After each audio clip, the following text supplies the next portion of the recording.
Hello friends, मैं गौतम कुमार, आप कुमार गुप्ता जी जुड़े हुए हैं और आज बहुत ही गंभीर विषय और प्रश्न के साथ इनके साथ मैं जुड़ा हूं। सबसे पहला प्रश्न माननीय कुमार गुप्ता जी आपसे यह है कि एक टीवी सीरियल कह लीजिए या कोई शॉर्ट फिल्म कह लीजिए, कुछ इस प्रकार का फिल्म आ रहा है जिसका नाम है सब पे भारी जनेऊधारी। आखिर ये जनेऊ का जो ये प्रकरण है वो कैसे और कैसे समाज में आया और इसका जो लोग इसको पहनते हैं, जो लोग इसको ग्रहण करते हैं और वो ग्रहण करके समाज को क्या मैसेज देना चाहते हैं कि जनेऊ का परंपरा शुरू हुआ अशोक साम्राज्य के पतन के बाद। जब यहाँ राजपूत काल का उदय हुआ, ब्राह्मणवाद का उदय हुआ, तो कर्म के आधार पर जाति जो बनाई गई थी, जो जौन काम कर रहे थे उसी के आधार पर खेती गृहस्थी करने वाले को, साग सब्जी उपजाने वाले को कोयरी का नाम करके जातीय आधार पर कारोबार का, पशु पालने वाले ज़्यादा हुए, मछली का कारोबार तो मलाह हो गए। जो जिस पेशा से अपना जीव को उपार्जन कर रहा था उसी की जाति बनाई गई और उस जाति के लोग के अंदर ऐसा व्यवस्था रचा गया, ये लोग रचे आर्य विदेशी, उसी क्रम में कि जो जिस जाति का है अपने जाति में ही शादी करेगा और एक जाति दूसरे जाति के यहाँ भोज भात नहीं खाएगा। इतना भेद कर दिया कि एक दूसरे से प्रेम न हो, एक दूसरे में संगठन न हो कि हमारा कोई विकल्प निकले। तो ब्राह्मण को था, जनेऊ का वहीं से शुरू हुआ कि ब्राह्मण लोग अपने बच्चों को पढ़ाने के लिए, इनको तो खाना खिलाना तो समाज से चलता था, अंगऊ लेके दान दक्षिणा लेके ये लोग खाते थे। उसी समय हुआ कि जो ब्राह्मण के लड़के होते थे तो उनको एक पहचान दिया गया कि जिसके गला में जनेऊ होगा, 10 धारी 20 धारी का जनेऊ, और उस जनेऊ पहन करके जाएगा, जिसके दरवाजे पर जाएगा उसे भोजन मांगेगा और भोजन करके वो शिक्षा प्राप्त करेगा, वो कोई काम नहीं करेगा। और वो भिक्षाटन का एक सिंबल था। वो जनेऊ जिसके गला में होगा, बुझ जाएगा आदमी की ब्राह्मण है और इस काम करने का अधिकार इसको नहीं है, काम करने का इसके पास काम करने का इसको नहीं है, भीखे मांग करके खा करके पढ़ाने का ही काम करता है। इसलिए लोग स्वेच्छा से उसको भोजन करा देते थे कि पढ़ने वाले। आज भी बस ट्रेन में आप जाते हैं तो लड़का किताब हाथ में रखे रहता है तो कंडक्टर उससे पैसा नहीं मांगता, विद्यार्थी समझ के कि पढ़ रहा है। उसी का देन है कि आज भी बच्चे लोग जो बस से सफ़र करते हैं, हम लोग वहाँ बैठे रहते हैं बस में, आज भी बस में आज भी बच्चे जाते हैं तो जहाँ 20 रुपया लेता है कंडक्टर, कोई हो गया कि ना हमको दीजिए, हमको पुराना है, नहीं है पैसेंजर, ये वो करके, तो वो कहता है कि आप भी बुआ कुछ दीजिए, तो 5 रुपया देता है, नहीं तो उसे मांगता भी नहीं है।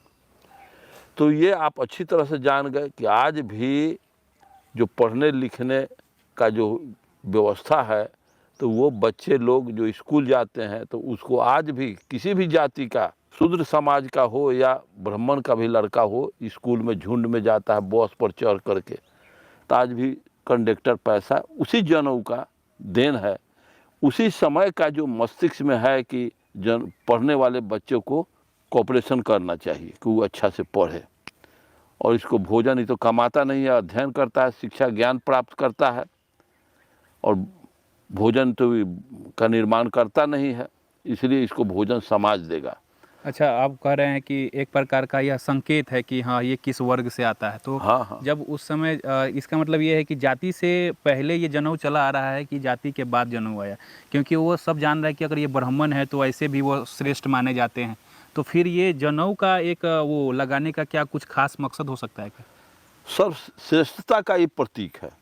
अच्छा, ये क्वालिफिकेशन का प्रतीक है, ये समाज में ज्ञान अर्जन करने का, ज्ञान देने का ये काम करता है, इसलिए इसको कमाने का कोई अधिकार नहीं है, ज्ञान प्राप्त करने का अधिकार है। ज्ञान प्राप्त हो जाएगा तो समाज को ज्ञान देगा। समाज को क्या ज्ञान देगा? अपने कौम को ज्ञान देगा, आर्य को ज्ञान देगा। तो ज्ञान देना है तो बच्चा क्या ज्ञान देगा? उनके बच्चों को ही पहनाया जाता है। एक समय आता है जो जिसको कहा जाता है उपनयन संस्कार, तो कुछ दिनों के बाद वो कराया जाता है। जब बच्चा थोड़ा बड़ा हो जाता है, छोटा रहता है तो शायद उसका नहीं होता है, थोड़ा बड़ा हो जाता है तो फिर ये कार्यक्रम करके इसको कराया जाता है। तो इसके पीछे क्या हो सकता है? उपनयन का अर्थ होता है कि दूसरी आँख। उस सामाजिक जो भेदभाव है, सामाजिक जो द्वेष है, इसको पैदा कान में कहा जाता है कि तुम्हारा ये दूसरा 12 बरस से लेकर 18 बरस तक के ये उपनयन संस्कार उपनयन करने का वो उम्र है। तो उस उम्र में उपनयन किया जाता है कि ये बच्चे तुम यहाँ हो भारत के भूमि पे, तुम सब श्रेष्ठ जाति से आते हो, तुम ईश्वर के द्वारा भेजे गए हो, ईश्वर तुम्हें भेजे हैं इस लोगों पर हुकूमत करने के लिए, इन लोगों पर शासन करने के लिए। इसलिए उस बच्चे को इतना भड़का दिया जाता है, विषमता की बात उसके मस्तिष्क में दे दिया जाता है कि वो 12 बरस तक तो शुद्र रहता है। 12 बरस के पहले ब्राह्मण का भी लड़का यहाँ के बैकवर्ड के साथ घूमता है तो कोई वो भेदभाव नहीं करता है। हम लोगों के साथ भी ब्राह्मण का लड़का पढ़ता था, तो वही जगह हम शुद्र बैकवर्ड के हैं तो बैकवर्ड के लड़का के साथ एक लड़का जो ट्रीट करता है, वही ट्रीट हम लोग ब्राह्मण राजपूत के बच्चे से भी करते थे। तो वो जब वो 12 बरस से ऊपर होता था तो भाई कहना छोड़ देगा। अच्छा। रिश्ता वो अपना ऊंच नीच का रिश्ता जो है, सामाजिक जो भेदभाव का रिश्ता है, वो अब गोहमन सांप की तरह केंचुर बदल देगा। जनेऊ जैसे संस्कार, जनेऊ संस्कार हुआ, उपनयन का संस्कार हुआ, तो वो आर्य लोग के लड़के अब पिछलका जो बाल अवस्था में, जुबनाइल अवस्था की बात को छोड़ देंगे, अब वो रिजर्व हो जाएगा और हमारे समाज से, बैकवर्ड समाज से अपने को ऊपर का समाज समझना से, और उसी का कि ये एथी है दिया हुआ, सिंबल दिया गया है उसी का कि तुम समाज का, तुम सर्वश्रेष्ठ हो, श्रेष्ठता का प्रतीक है। लेकिन कुछ लोग ये कहते हैं कि जब वो शौच जाते हैं या पेशाब करने जाते हैं तो कान पर जनेऊ लपेट लेते हैं, तो उनका कहना है कि साइंटिफिक रीज़न है कि किसी भी जो आदमी जनेऊ का इस्तेमाल करता है उसको वो पैरालाइज नहीं होता है, उसे पैरालिसिस नहीं मारेगा। तो ये रीज़न बताते हैं कि साइंटिफिक रीज़न है। चूँकि बुझाता है कि साइंस का ब्राह्मण लोग, अब भारतीय में पंडित नेहरू भी तो नहीं पहना था, बाभने था, उसको कभी जनेऊ लपेटते मैं नहीं देखा। कर्पूरी ठाकुर कहीं न जने, जगदेव प्रसाद कभी जनेऊ न। ज्ञान साइंटिस्ट, साइंस का पार्ट ही लोग पढ़ाता है, इसे 1 पैसे साइंटिस्ट का तो 1 पैसे का ज्ञान इन ब्राह्मणों को नहीं है। अरे ज्ञान होता तो सत्य से इनकार करता, ज्ञानी आदमी कभी सत्य से इनकार नहीं करेगा। अगर उनकी बात को मान लिया जाए तो क्या आज तक भारत में कोई भी ब्राह्मण पैरालाइज नहीं हुआ है क्या? अरे वो तो वो दुनिया भर का पैरालिसिस, ब्राह्मण हमारे एक क्लास साथी था, वो पैरालिसिस से मर गया और जनेऊ खूब लपेटता था। एक ठो बिजली का तार इसमें गई है और उसमें करंट प्रवाहित हो तो उसको छुएगा आज तो करंट आज मारेगा कि 6 महीना के बाद मारेगा? तुरंत मारेगा, तुरंत मारेगा। तो मैं पूछता हूँ कि जनेऊ अगर वही बिजली के तार के जैसा है कि जिसके कंधे पर, कान पर अगर पैरालिसिस हो तो डॉक्टर को भी प्रिस्क्रिप्शन करना चाहिए, और जहाँ मेडिसिन बनाया जाता है जिस लेबोरेटरी में, वहाँ भी जनेऊ बना करके भेजता और उसका फाइल रहता, जनेऊ जाता एथी में मेडिसिन के दुकान में, और डॉक्टर प्रिस्क्राइब करता कि 2 गो जनेऊ पहना, 1 गो जनेऊ से काम न चलेगा। ये सब कपोल कल्पित बात है, ये सब गप है, फरेव है, ये सब समाज को डेविएट करने करके उलझाने का ये सब तिक्रम, इसमें कोई साइंटिफिक रीजन नहीं है। कोई तो सिर्फ ये जातीय वर्चस्व को हाँ, और जातीय पहचान को बताने का ये एक प्रतीक है। हाँ, कि हम जनेऊधारी हैं, लोग बुझ जाएगा कि ब्राह्मण है। अच्छा। पावला गिले पंडित जी तो निकेरा जजमान। तो अब ब्राह्मण के अलावा इस देश के जितने सामंती सोच के जो जाति के लोग हैं वो लोग भी पहनते हैं जनेऊ। तो उस जाति का तो है कि एगो ब्राह्मण गांठ है, तो शूद्र गांठ है, क्षत्रिय गांठ है, वैश्य गांठ है। तो क्या गांठ है? ये सब एक भ्रामक गांठ क्या किस चीज का है? मतलब सबका अलग अलग गांठ का जनेऊ। हाँ, अरे बाप रे बाप, ब्राह्मण गांठ का 11 धागा का होगा, धागा का होगा, शूद्र गांठ 7 धागा का जनेऊ होगा, मतलब पतला। मतलब ये सारी स्थिति है एकदम टोटल साइंटिफिक बात है। अब नहा लीजिएगा और जनेऊ एंगे करके सोचता है, दिखाता है लोग कि हम जनेऊधारी हैं, अरे जनेऊधारी है तो मार जूता के पीठ के गजनी गोरी आया, उस समय जनेऊ तुम्हारा क्या किया? साइंस नहीं जानते थे। भारत के धरती पर तुम साइंस जानता था, तुम्हारा वेद में ज्ञान की बात है, और हजारों बरस तक मुगल आकर के तुमको काट दिया। 712 से लेकर के पानीपत की पहली लड़ाई 1526 में से लेकर के अकबर, बाबर, गोरी, गजनी, गोरी, लाखों ब्राह्मण को, पुजेरी को मंदिर में काट दिया। उस समय साइंस इन लोगों का कहाँ चला गया था? ये अंग्रेज पर भारी ना है, मुगल पर भारी नहीं है, चीन पर भारी नहीं है, भारी है कोयरी, कुम्हार, चमार, दुसाद पर। समझे ना? चूंकि हिंदू बना करके हमारा एक्सप्लॉइट करा करके हमारे डेविएट कर रहा है, दिमाग उलझा रहा है कि ये न खोज ले कि इस देश का विदेशी कौन है। ये अगर जान जाएगा तो संपूर्ण 90% एक हो जाएगा, तो हमको यहाँ से भागना पड़ेगा। 1 मिनट टिकेगा? 90% अगर हमारे समाज के लोग अगर गोलबंद और संगठित हो जाएं मधुमक्खी के तरह, तो ये सब लड़ाई लड़ेगा? अरे ये सब सुविधा भोगी है, ये लड़ाई नहीं लड़ेगा। हमारे लोग को यही हिंदू, मुस्लिम, देवी देवता, भूत प्रेत, जात पात में भटका के रखे हुए। तुम्हारा कल्याण शिव बाबा के पूजला से होई। अरे तुम्हारा कल्याण तो संविधान से होगा, नियम से होगा, एक दर्शन से होगा। चीन का कल्याण तुमसे 2 वर्ष पीछे आज़ाद हुआ। वहाँ हनुमान जी, शिव जी कल्याण चाइनीजों का किया था।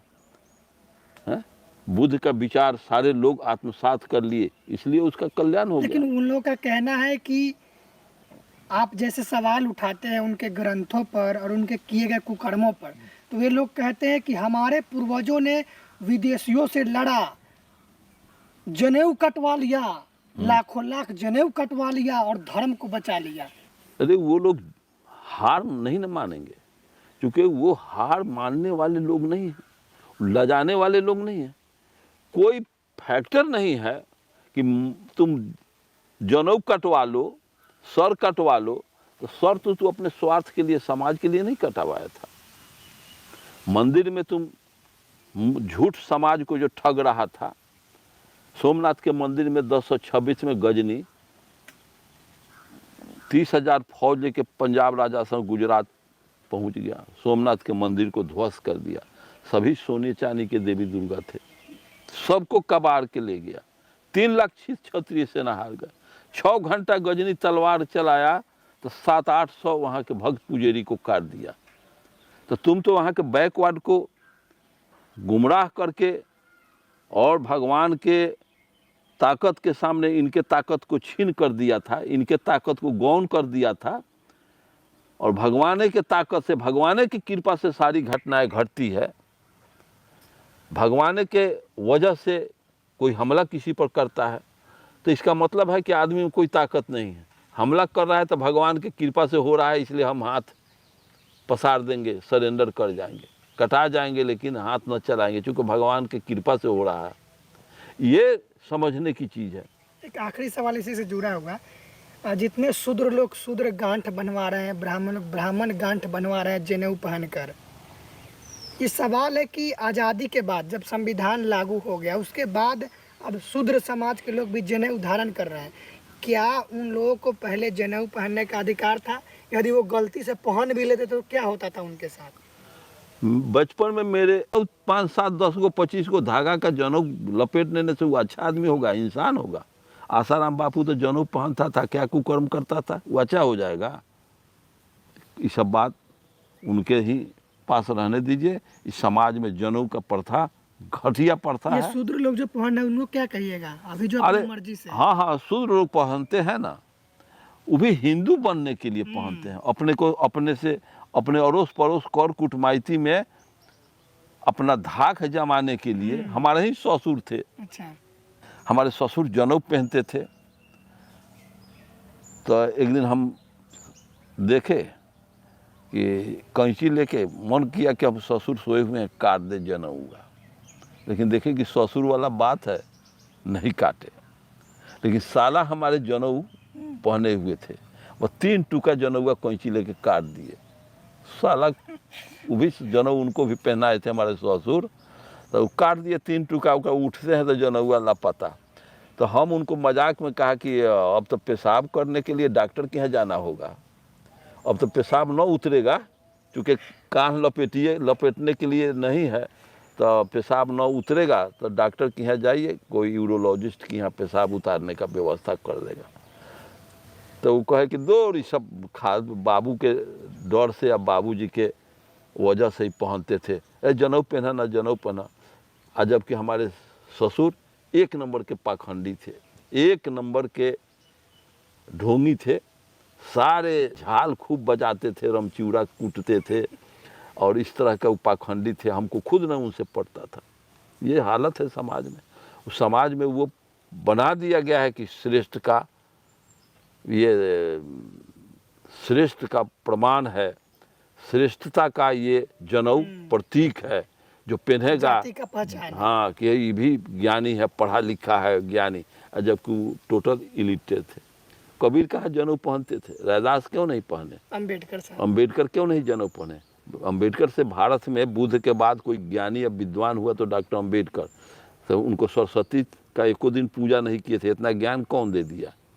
सब खुरफात है, काल्पनिक बातें हैं, तो ये कोई साइंटिफिक रीजन नहीं है कि कोई रीजन नहीं, पैरालाइज नहीं होगा आदमी, पैरालिसिस नहीं मारेगा उसको। बिल्कुल नहीं। वैसा हो तो एक भी ब्राह्मण नहीं जाता, पैरालिसिस का एक भी पेशेंट नहीं होता, एक भी पेशेंट नहीं होना चाहिए। तो धड़ल्ले से पैरालिसिस का सारा विश्व में जनेऊधारी बना दिया जाता कि पैरालिसिस पहनने से दवा का पैकेट आता है। हाँ हाँ हाँ, जनेऊ का पैकेट आप ले लो। हाँ, तो साथियों, माननीय अरुण कुमार गुप्ता जी का जो विचार है आपको कैसा लगा जनेऊ के ऊपर, जिन्होंने एक एक करके सारी विषयों पे प्रकाश डाला है। उम्मीद है ये वीडियो आपको काफ़ी अच्छा लगा होगा। अगर कुछ बात छूट गई होगी तो आप कमेंट करें, फिर अगले वीडियो में मैं इस पर माननीय अरुण कुमार गुप्ता जी से प्रतिक्रिया ले लूँगा। तो वीडियो को ज़्यादा से ज़्यादा शेयर करिए, लाइक करिए। मिलते हैं अगले वीडियो में, तब तक आप सभी का आभार।